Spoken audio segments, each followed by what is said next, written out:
नमस्ते मेरे प्यारे बच्चों, मैं सीमा सिंह आनंद ट्यूटोरियल में आपका स्वागत करती हूँ। आज की पाठशाला में हम कक्षा 7वीं विषय हिंदी विषय में आज हमारा पाठ 8 पद। प्रस्तुत पद्य पाठ में विभिन्न कवियों और संतों की रचनाओं का संकलन है। तो चलो बच्चों, सबसे पहले हम पढ़ेंगे और उसके बाद मैं आपको अर्थ बताऊंगी। यहाँ दोहों एवं पदों के माध्यम से संतों ने नीतियों एवं अपने आराध्य के प्रति समर्पण को दर्शाया गया है। दादू जी क्या कहते हैं हम देखेंगे बच्चों। घी दूध में रमी रहा है, व्यापक सब ही ठोर। दादू बकता बहुत है, मथी काढ़े ते और। सब हम देखया शोध करी, दूजा नहीं आन। सब घटे एके आत्मा, क्या हिंदू मुसलमान। अब मीरा जी क्या कहती हैं। पायो जी मैंने राम रतन धने पायो। पायो जी मैंने राम रतन धने पायो। वस्तु अमोलक दी मेरे सतगुरु, कृपा करी अपनायो। पायो जी मैंने राम रतन धने पायो। पायो जी मैंने राम रतन धने पायो। जन्म जन्म की पूंजी पाई, जग में सभी खुवायो। खर्च नाही कोई चोर न लेवे, दिन दिन बढ़त सवायो। सत की नाव खेवटिया सतगुरु, भव सागर तरी आयो। मीरा के प्रभु गिरधर नागर, हर की जग गायो। पायो जी मैंने राम रतन धने पायो। पायो जी मैंने राम रतन धने पायो। अब नानक देव जी क्या कहते हैं। जो नर दुख में दुख नहीं माने, सुख स्नेह अरु भय नहीं जाके। कंचन माटी जाने, नाहि निंदा नाहि स्तुति जाके। लोभ मोह अभिमान, हर्ष शोक ते रहे नियारो। नाहि मान अपमान। अब वृंद जी क्या कहते हैं। फिर न हवी है कपाट सोजो, कीजिए व्यापार। जैसे हांडी काठ की, चढ़े न दूजी बार। भले बुरे सब एक सो, जो लो बोलत नाही। जानी परंतु है काक पीक, ऋतु बसंत के माही। रैदास जी क्या कहते हैं। प्रभु जी तुम चंदन हम पानी, जाके अंग अंग बास समानी। प्रभु जी तुम चंदन हम पानी, जाके अंग अंग बास समानी। प्रभु जी तुम वन घन हम मोरा, जैसे चितवत चंद चकोरा। प्रभु जी तुम माली हम बागा, जैसे सोन ही मिलत सुहागा। प्रभु जी तुम स्वामी हम दासा, ऐसी भक्ति करे रे दासा। रसखान जी क्या कहते हैं, चलो हम देखते हैं बच्चों। धूर भरे अति शोभित श्याम जू, वैसे बने सिर सुंदर चोटी। खेलत खात फिरे अंगना पग, पैजनिया कटी पीर कछोटी। वा छवि को रस खान विलोकत,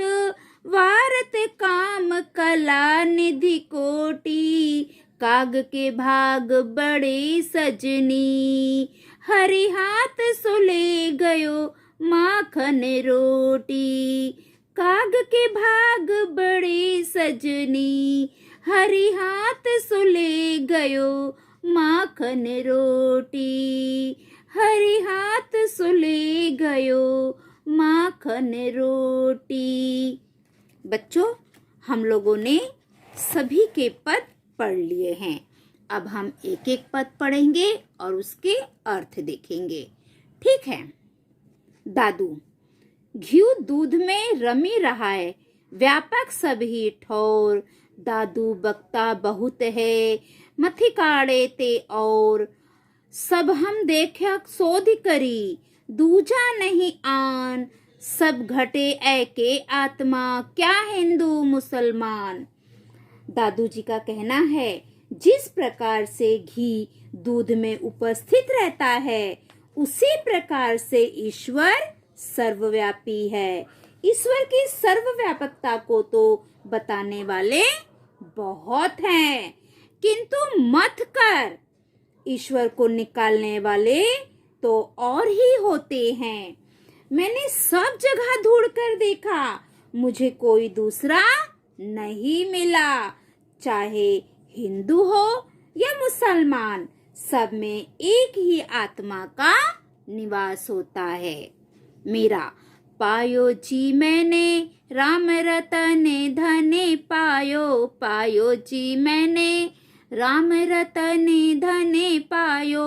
वस्तु अमोलक दी मेरे सतगुरु, कृपा करी अपनायो। पायो जी मैंने राम रतन धने पायो। पायो जी मैंने राम रतन धने पायो। जन्म जन्म की पूंजी पाई, जग में सब खोवायो। खर्च नाही कोई चोर ना लेवे, दिन दिन बढ़त सवायो।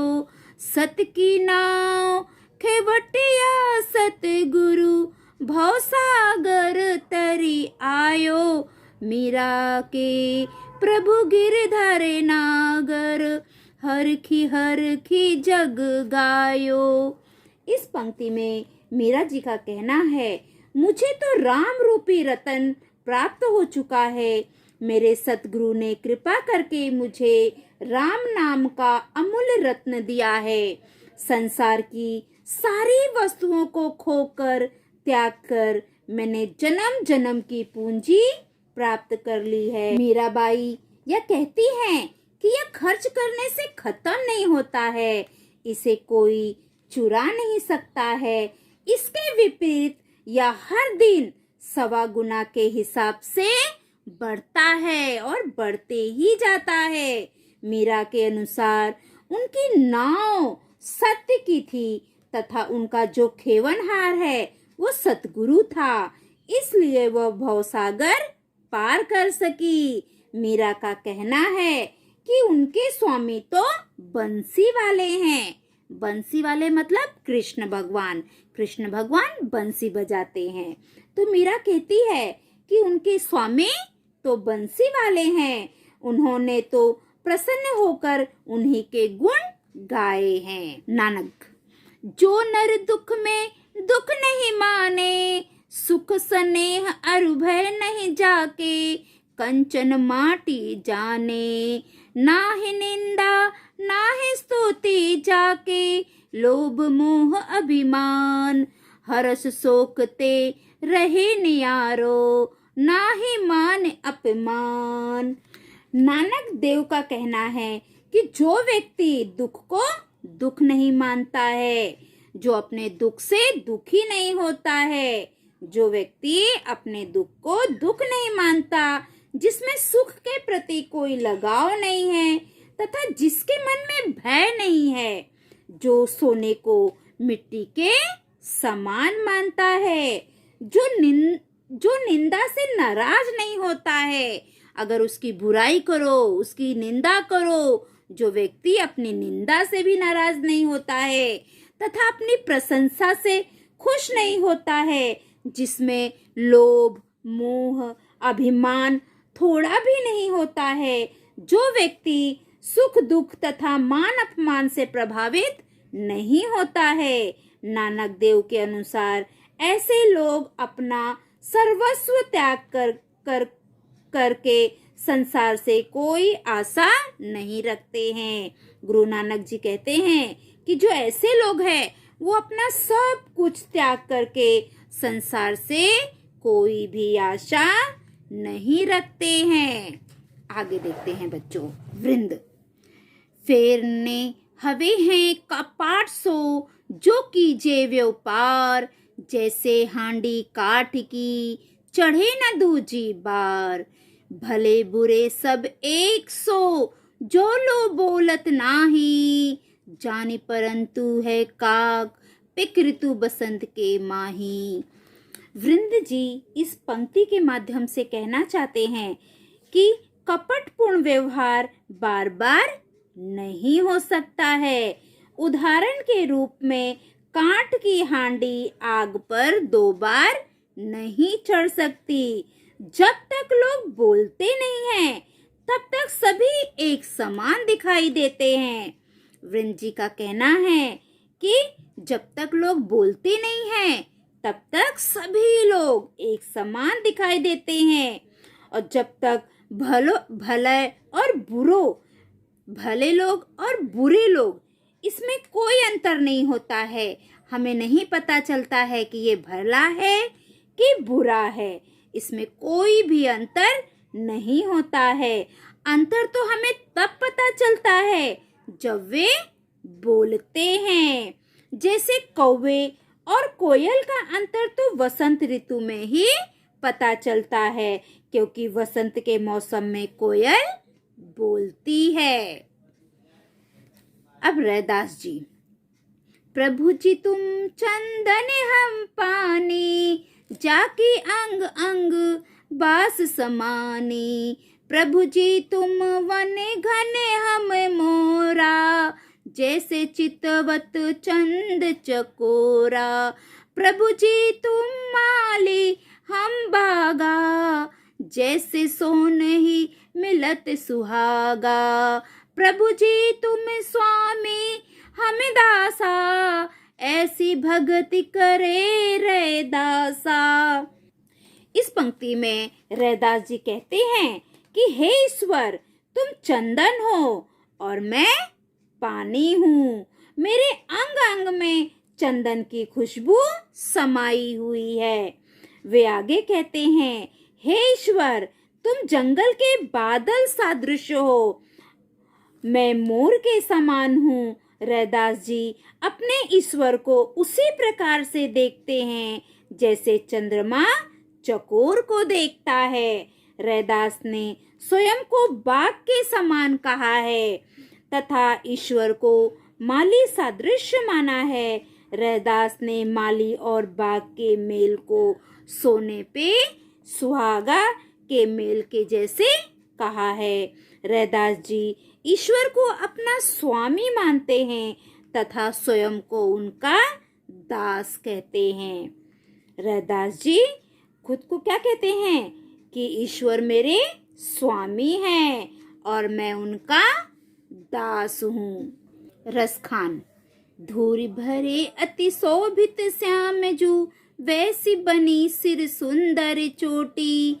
खेलत खात फिरे अंगना, पग पे जनिय कटी पीर कछोटी। वा छवि को रस खान विलोकत, वारत काम कला निधि कोटि। काग के भाग बड़े सजनी, हरि हाथ सो ले गयो माखन रोटी। काग के भाग बड़ी सजनी, हरि हाथ सो ले गयो माखन रोटी। इस पंक्ति में रसखान कवि कहते हैं कि धूल में सने हुए श्री कृष्ण अत्यंत सुंदर लग रहे हैं, वो बहुत ज्यादा सुंदर लग रहे हैं तथा उनकी सुंदर चोटी भी धूल में पूरी सनी हुई है। भगवान कृष्ण अपने आंगन में खेलते हुए भोजन कर रहे हैं और उन्होंने पैर में पैजनियां पहनी है जो बज रही है और तथा कमर में वो पीले रंग की लंगोटी पहने हुए हैं। श्री कृष्ण के उस बाल सौंदर्य को देखकर रसखान जी कहते हैं कि वे कृष्ण के इस सौंदर्य पर करोड़ों चंद्रमा न्यौछावर कर सकते हैं। रसखान का मानना है कि वो कौवा रसखान जी का मानना है कि वो कौवा बहुत भाग्यशाली है कि जो श्री कृष्ण के हाथों से माखन रोटी छीनकर ले गया है। तो बच्चों, यहाँ पर हमारे ये सभी पद समाप्त होते हैं। तो बच्चों, हमने सभी पद पढ़ लिए और उसका अर्थ देख लिया। अब हम स्वाध्याय करेंगे। ठीक है बच्चों, तो चलो अब हम स्वाध्याय करते हैं। मैंने समझा। आपने क्या समझा इस पाठ में, वो आपको यहाँ पर लिखना है। ठीक है, सुनो तो जरा, किसी एक कहावत के अर्थ का अनुमान लगाते हुए संबंधित आशय सुनाओ। तो ये हम स्कूल में करेंगे बच्चों। जब मिलेंगे तब तक आप देख कर रखो इसको। शब्द वाटिका। नए शब्द: हर्ष, खुशी, नियारो, अनोखा, तटस्थ, सम, बराबर, बास, खुशबू, सोनहि, सोना, स्वर्ण, अमोलक, अमूल्य, सत्य, सत्य, भवसागर, संसार सागर, तरी, तैर, हरखी, प्रसन्न होकर, जस, यश, विलोकत, देखकर, वारत, न्यौछावर, काम, कामदेव, काग, कौवा, हरि, कृष्ण, विष्णु। जरा सोचो, चर्चा करो। अगर तुम किसी बाग के बागवान होते, बच्चों जरा आप सोचो, अगर कोई बाग हो और आप उसकी बागवान होते तो क्या करते? अगर मैं होती तो मैं बताती मैं क्या करती। यदि मैं किसी बाग का बागवान होती तो जिस प्रकार से माली अपने फूल पौधों की देखभाल करता है, उसकी रखवाली करता है, उसी प्रकार मैं भी उस बाग की देखभाल करती। समय समय पर मैं सारे पौधों को पानी डालती और जो पत्ते पक गए हैं, पीले हो चुके हैं, मैं उसे निकाल देती। समय समय पर मैं उसकी जो मिट्टी है उसकी गुड़ाई करती। गुड़ाई करना मतलब बच्चों, हम गमले में मिट्टी रहती है ना, उसको खरोद के थोड़ा ऊपर नीचे करती ताकि पौधे हैं ना वो जल्दी जल्दी बड़े होए। और जो पौधे की जड़ के पास देखो छोटे छोटे घास आ जाते हैं। आप लोगों के घर में अगर पौधा होगा तो आपने देखा होगा, भले आपके घर में तुलसी का पौधा होगा ना बच्चों, तो उसके भी बाजू बाजू में देखो घास आ जाती है, तो उसे समय समय पर निकाल देना चाहिए। तो मैं वो काम करती थी। मैं पौधों को अच्छी तरह से पानी देती थी और उनमें जब खाद की आवश्यकता होती तो मैं उसमें खाद डालती थी। इस प्रकार से मैं बागवानी करती। अगर आप होते तो क्या करते, वो आप मुझे बताओ। ठीक है, वाचन जगत से किसी बाल उपन्यास का लघु अंश पढ़ो और कक्षा में बताओ। बच्चों गूगल पे जाकर आप सर्च करिए, आपको सब मिल जाएगा और आप उसे पढ़िए और अपनी कक्षा में अपनी टीचर को सुनाइए। अध्ययन कौशल: संकेत स्थल की संरचना ज्ञात करो और अध्ययन पूरक वीडियो क्लिप्स डाउनलोड करो और पढ़ो। ये आपको करना है। मेरी कलम से अपने विद्यालय में मनाए गए संविधान दिवस का वृत्तांत तैयार करो। तो बच्चों इसे भी आप लोग तैयार करिए। खोजबीन: हजारी प्रसाद द्विवेदी लिखित कबीर ग्रंथावली के 10 दोहे ढूंढकर अर्थ सहित चार्ट पेपर पर लिखो। बच्चों आप गूगल पे जाइए और सर्च करिए, आपको सब मिल जाएगा। उसमें से 10 दोहे ढूंढकर अर्थ के साथ आपको चार्ट पेपर पे लिखना है। ठीक है, चलो आगे देखते हैं। पाठ के किसी एक पद का सरल अर्थ लिखो। बच्चों, मैंने आपको सारे पद का अर्थ बता दिया है। अब आप उसे अपनी भाषा में भी लिख सकते हो। ठीक है। सदैव ध्यान में रखो, संत साहित्य समाज के लिए पथ प्रदर्शक का काम करता है। ये बात हमेशा हमें ध्यान में रखना चाहिए बच्चों। भाषा की ओर, वाक्य में रेखांकित शब्दों के शुद्ध रूप बनाकर वाक्य पुनः लिखो। बच्चों, यहाँ पे गलत लिखा गया है, उसे हमें सही लिखना है। ये अशुद्ध रूप में लिखा गया है, इसे हमें शुद्ध रूप में लिखना है। अभी यहाँ पे देखो लिखा है, वह पाठशाला नहीं आया क्योंकि वह बीमार है। क्योंकि ऐसे नहीं लिखते हैं बच्चों। ये देखिए, वह पाठशाला नहीं आया क्योंकि वह बीमार है। ये सही है, ऐसे लिखते हैं क्योंकि। आज बहुत गर्मी है। बच्चों, ये जो लिखा है ना बहुत, ये गलत है। इसे ऐसे लिखते हैं, आज बहुत गर्मी है। ठीक है बच्चों, आगे देखो। अभी यहाँ पे क्या लिखा है, बारिश के होने से जंगल हरा भरा हो गया। बारिश नहीं बच्चों, बारिश। तो यहाँ पे हमने बारिश को शुद्ध करके बारिश लिखा है। बारिश के होने से जंगल हरा भरा हो गया। उसने पूछा कि क्या साहा बंदर है। तो इसका बच्चों ये गलत लिखा है, इसमें छोटी ई की मात्रा आएगी, की में, की नहीं की। उसने पूछा कि क्या साहा बंदर है। ये बड़ी ई की मात्रा है, बड़ी की मात्रा नहीं, छोटी की मात्रा आएगी का में, की। मैं कल मुंबई जाऊंगा। तो जाऊंगा ऐसे नहीं होता है बच्चों, ऐसे होता है, मैं कल मुंबई जाऊंगा। ये क्या है, जाऊंगा। राकेश और उसका भाई साथ साथ खेलते हैं। और नहीं आएगा बच्चों, और। राकेश और उसका भाई साथ साथ खेलते हैं। वे अपना काम स्वयं करते हैं, नहीं हैं। ये देखो है, वे अपना काम स्वयं करते हैं।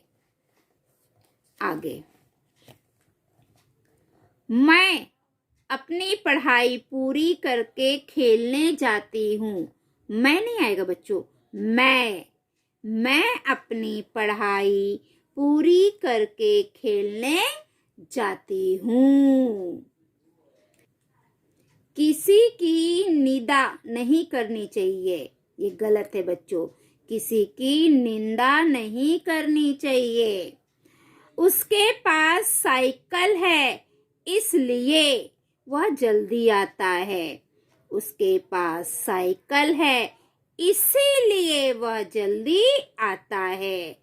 इसलिए को इसीलिए ऐसे लिखते हैं। ठीक है बच्चों। अब बच्चों, मैंने आपके लिए कुछ प्रश्न लिखा है, मैं वो भी आपको दिखाती हूँ। हमारा पहला प्रश्न है,